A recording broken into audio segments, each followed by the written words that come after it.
सोलापुर के मास्तकचर गांव में नाजीवादी नाटक के बारे में आप क्या कहना चाहेंगे? ये आपने बहुत अच्छा और आज का ताजा प्रासंगिक प्रश्न किया।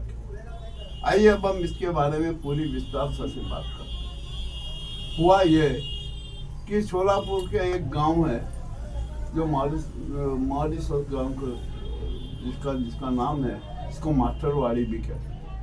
वहाँ पर मतदान हुआ और वो गांव 80% पूरा कांग्रेस ही है। वहाँ पर एनसीपी के ही सारे मतदाता थे, 80% मतदाता एनसीपी के। वो उस गांव का जब चुनाव परिणाम आया ईवीएम से, तो जिस भाजपा को वहाँ कभी 100 और 150 वोट भी नहीं मिलते थे, वहाँ पर उसको 886 वोट मिले। ठीक है। जो दूसरा उसका जो एनसीपी का प्रत्याशी था उसको 1026 वोट मिले। वो चुनाव तो जीत गया, वहाँ पर दूसरे पूरे विधानसभा का चुनाव जीत गया। अब जब ये बात सारी गांव वालों को पता लगी, में उन्होंने विरोध किया कि ये ईवीएम की गड़बड़ी है। तो उन्होंने कहा इसका ठीक है, आज अपन ईवीएम का वेरिफिकेशन करते हैं। तो उन्होंने अपने व्यय से मतपत्र से उस गांव में मतदान कराने का संकल्प लिया।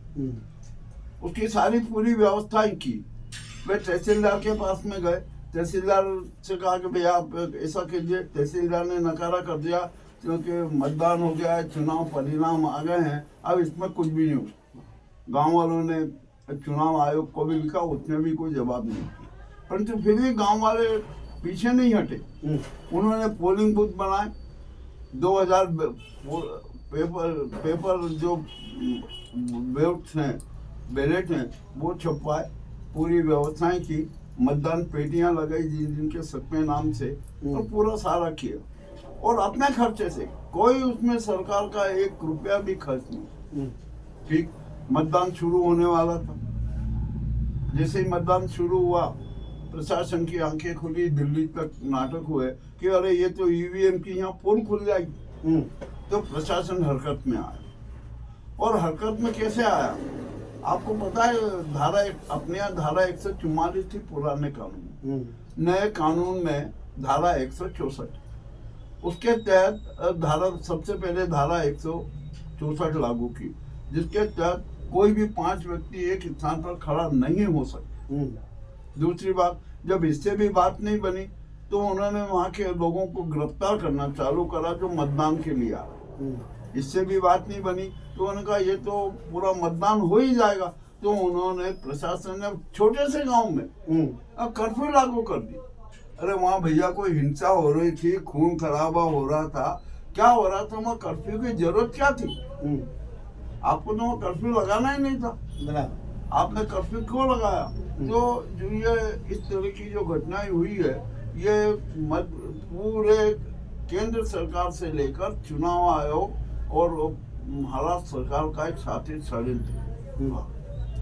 अब आइए, अब जो अभी वोटिंग का क्या हुआ क्या नहीं हुआ, वो तो खेल बिगाड़ गया, किंतु ये खेल बिगड़ा नहीं, ये खेल सुधर गया।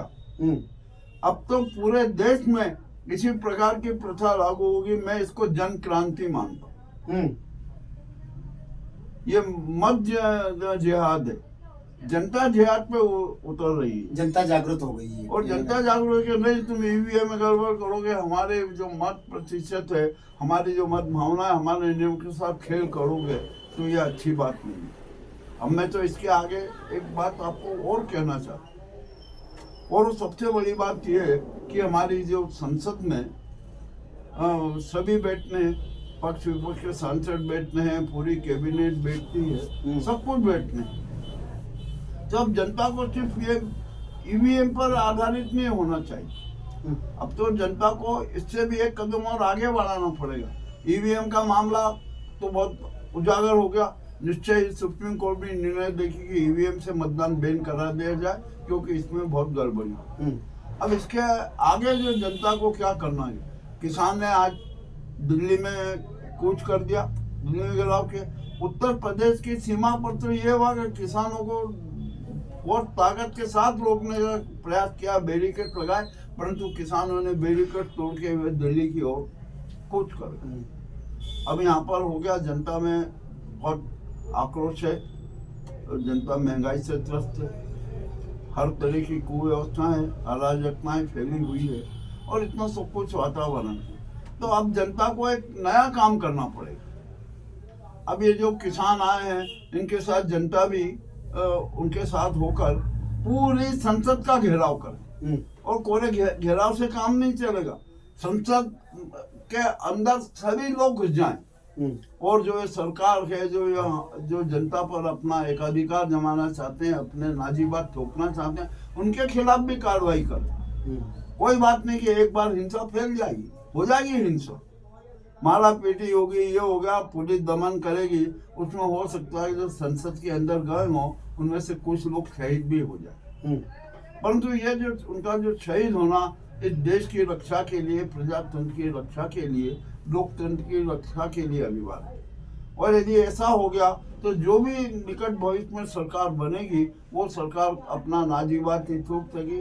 इसको जनता की बात सुना, जनता के साथ रहना और जन निर्णय पर विशेष ध्यान देना पड़ेगा। ये आज की बात मैंने आपको जो इस ईवीएम की घटना सुनाई, यह घटना को सुनकर आप भी क्या सोचते हैं ये मुझे बताइए।